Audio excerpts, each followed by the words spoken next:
Very good morning, students. Welcome back to our next session of Unix programming. Now we are in the end of our third unit. Another two topics are there. With these topics, we will close our third unit.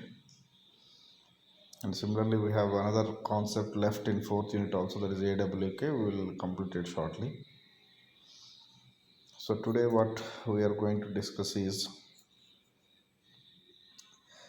variables. So shell variables we are going to discuss. So this is the concept which we have already studied in C language. We have used several types of variables there. Some are user defined variables, some are predefined variables. There are certain data types are there. So integer data type we have used, floating data type we have used, similarly characters, strings, uh, several items are there. We have used all of them. But the beauty of this Unix is this Unix don't have any data types. So whenever you want to store any data, any type of data, that is, it may be an integer or it may be a floating point number or it may be a character or a string, you can store them simply in a variable without specifying what type of variable it is. That is the beauty of this Unix. We will go in depth into that user defined variables and everything later in the next slide. So for the time being, as we are all aware of that, what is an variable, we need to define. A variable is a character string to which we assign a value. So generally the variables are used to store some values or some information in that, and the value assigned could be a number or a text or file name, device, or any other type of data. So whatever the thing you want to store, you can directly store in a variable in Unix. So generally, in general, we can also call a variable as a pointer to the actual data, but in C language pointer is different.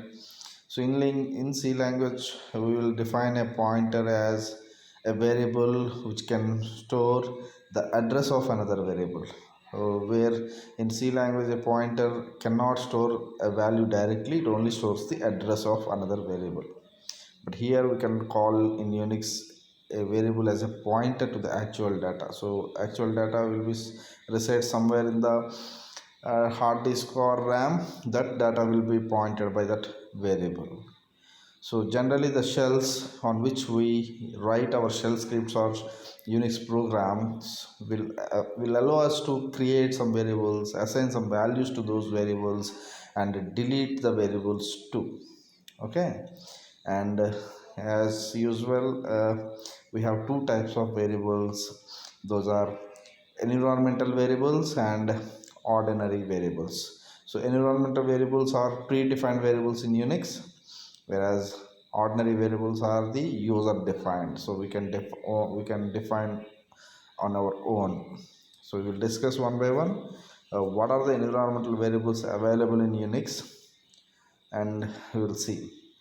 Remember, these environmental variables are separate for each shell. As we have discussed earlier that we are using so many types of shells like C shell, corn shell, bash shell, bond again shell, that is TC shell. Like this we have. Similarly, these environmental variables are different for each shell. So in general, this can be defined. These variables can be defined, and those environmental variables are as follows. The first environmental variable is home. So home is a variable, and what does the home contains? This variable contains the home directory of the current user. So whoever logged into the system, that user's home directory will be stored in this variable known as home. Generally, this variable is set for a user by the system admin, and it will available in the etc password file.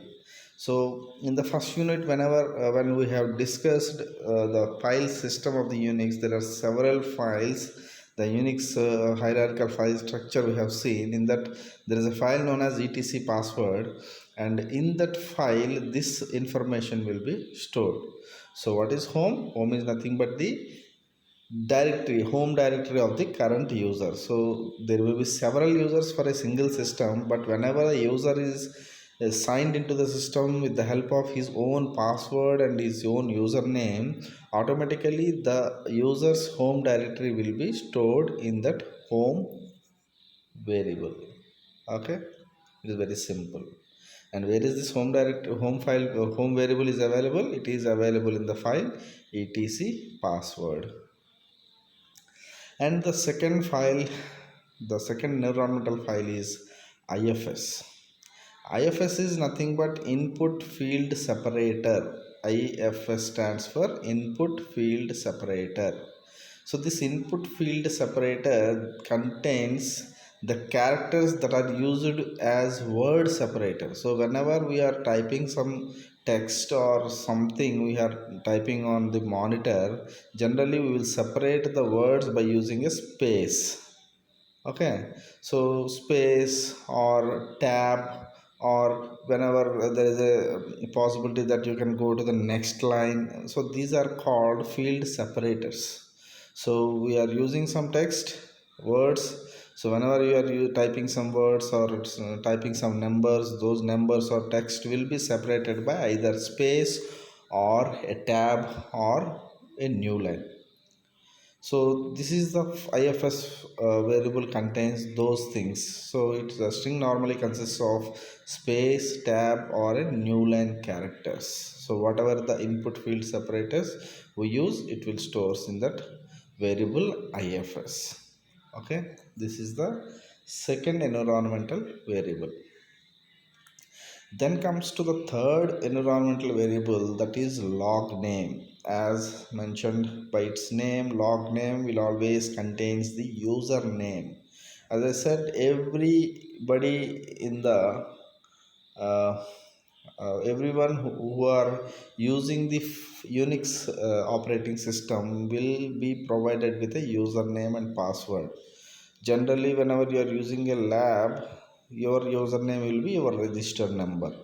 So this log name variable will contains the username. So whoever the user is currently using the system, the name will be stored in this log name variable. Okay, then the next variable, the environmental variable, is mail variable. So this mail variable, as we have also when we have discussed about the characteristics of the operating system, Unix always allow us to send mails between the network. So whenever we are suppose say for example, our all the CSC students are using Unix operating system and they are working under a single network, say in our lab. So in that lab, you can send mails to one terminal to other terminal. So while sending the mails to other terminals, you will specify you need to specify the path name. So where to send that mail, you need to specify that path name. So each and every user will have a path name, and by using that path name you will send mails, and that path name will be stored in this mail variable. So this variable specifies the path to user's mailbox. So mailbox will have a path, and though that path is stored in the mail variable. Okay, and then the next one is mail check. So this variable determines how often the shell checks the file for the arrival of new mail. So see, whenever you are using a Gmail, for example, let us think we are using Gmail. So whenever if I send a mail to your inbox, generally what happens is it will take some time to reach to our inbox. So whenever the new mail reaches, it will updates us that a new mail has been arrived. So generally what happens is it will checks continuously or very frequently for the new mails. So that the time period to check for a new mail, arrival of a new mail, is called mail check. So it is nothing but this mail check variable is nothing but the time of frequency to check the file for the arrival of new mails. So whenever a new mail comes, it will gives a pop-up message that new mail has been arrived. So to check for the new mails, it will require some time. So the time interval to check again and again is nothing but the mail check time. Okay. Then path, again this is also very important, this path variable. This path variable is always contains the paths of different commands. So whenever we are using some commands or we are executing some commands, those commands will be searched in the system. These commands will be searched in the system to uh, to execute those commands. So we need the path names of every command to be executed. So all the path names of every command which we are using in the Unix will be stored in this path variable. Fine. One second. So this PS1 and PS2 variables, the environmental variables PS1 and PS2 will holds the prompts of the shell. So generally the shell, every shell will have a separate prompt. So for example, whenever you are using the corn shell, the prompt is dollar symbol. So dollar symbol is the first prompt, and again there will be a second prompt also. But remember one thing, we never use second prompts in our entire Unix programming. Okay. So the PS1 is the first variable which stores the first prompt of the shell, and PS2 is the second variable which stores the second prompt of the shell. And even we can change our prompts also. So to change the prompt, we can do like this. So PS1 is equal to C. So whenever you use C, that means now your prompt will be C instead of dollar symbol. That you can do. Okay. And shell is the second or the next environmental variable. So this variable specifies the current shell being used by the user. So as I said, a user can use any of the following shell, like shells like bourne, c shell, corn shell, or bash, or any shell. So what type of shell we are currently using will be stored in the variable known as shell. Very simple. Then term is the last variable of the environmental variables. This term variable always stores the type of terminal that is used. So as we are using different types of systems. As I said, terminal is nothing but a system. So every system will have separate characteristics, and this term will stores the characteristics, or you can also call it as a type of the terminal. So if it is not set correctly, if the terminal type is not set correctly, there are certain commands in Unix are there. If the terminal is not set, they won't be we won't able to display them promptly. For example, if we are using a vi command, there is vi editor. So vi editor is a editor where which by which we can we will write our shell programmings or shell scripts. We will write those all those shell programmings on vi editor itself. So if the terminal is not set promptly or correctly, then the vi editor will not work. So the messages or the whatever the text you type on the monitor will not be displayed promptly. So that is the problem you will face when the terminal is not set correctly. But remember, these terminals and the shell variables are all under the control of the administrator. So we don't need to bother anything about these variables, right? Then comes to the second type of variables which we are going to use in the our in our shell scripting.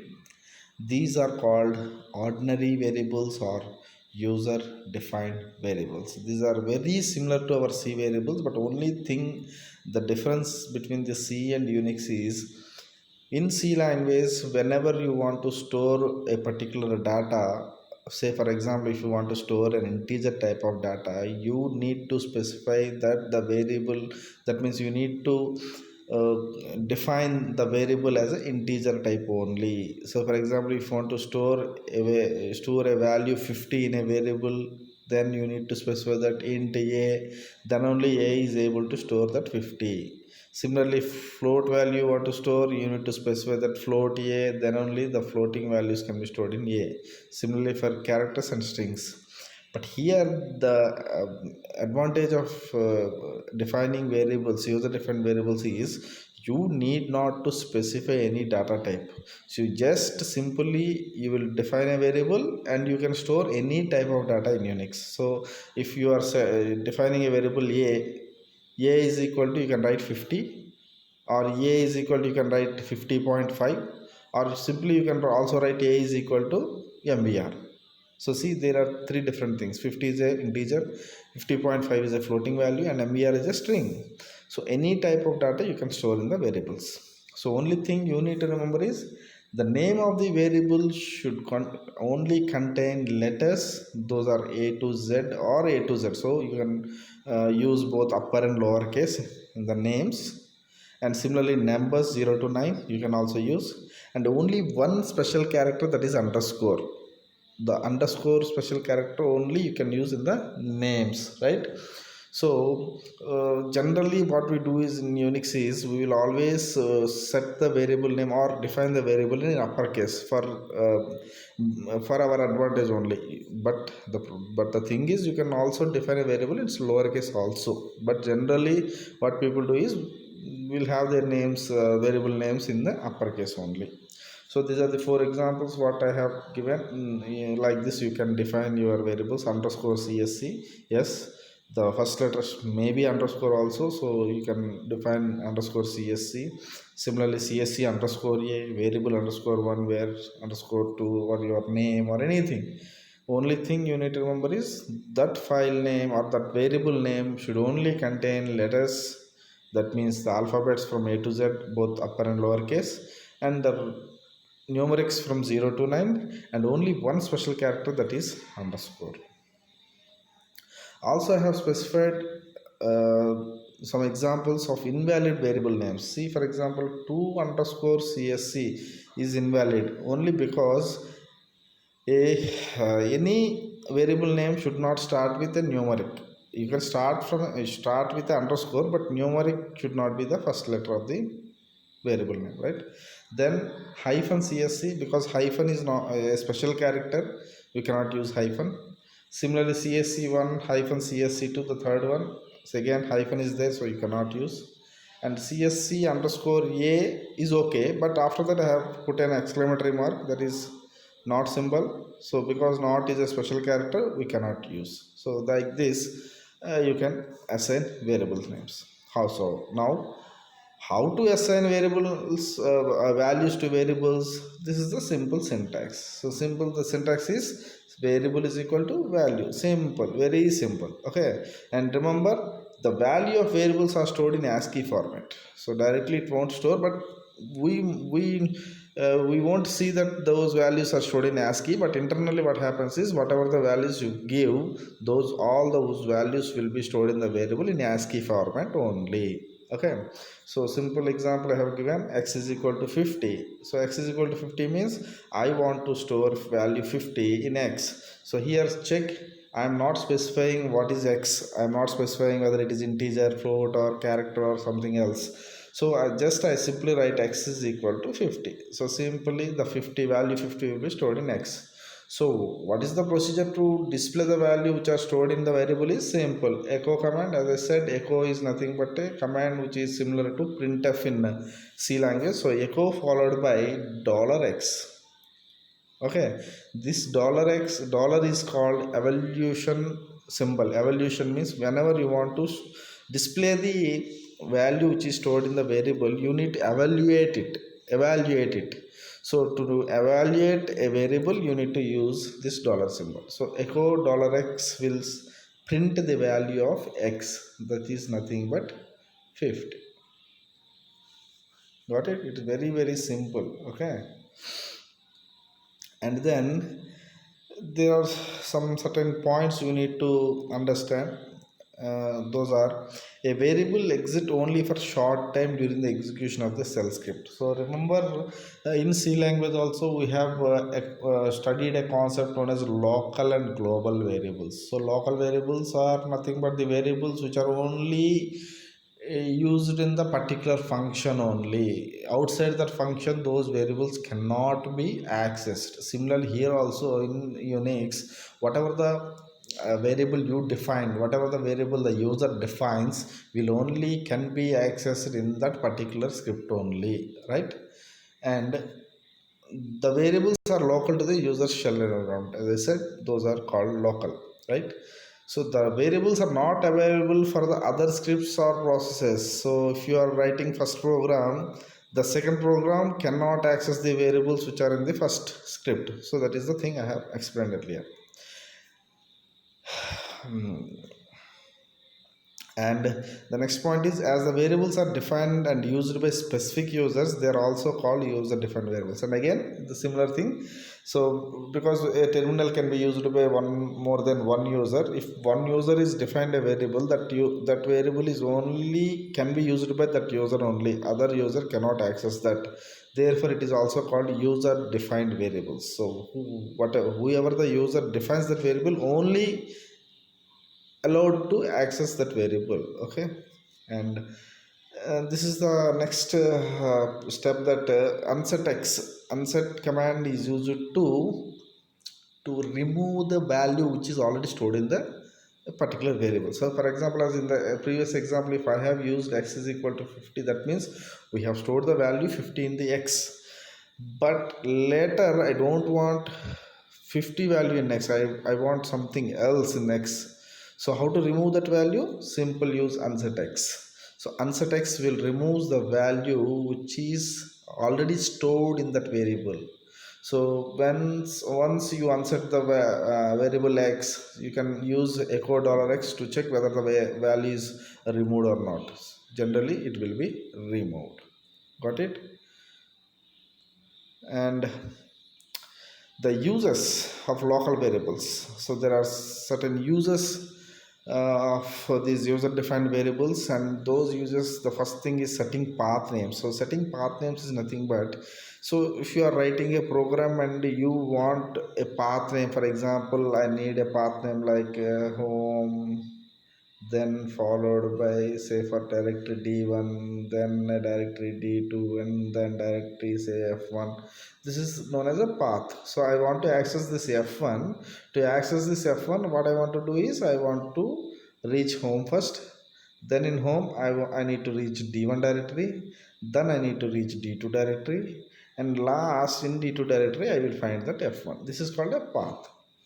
So if you are writing a shell script, in that shell script there is a need that you need to specify this path name several times. So instead of typing all this home slash d1 slash d2 slash f1, you can simply store this total path name in a single variable. Say you can now write as a file name a is equal to home d1 d2 f1.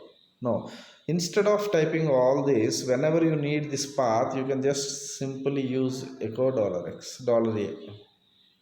So what is echo $a? What we have stored in this echo $a? We have stored this path. So it can be used, right? Similarly, command substitution.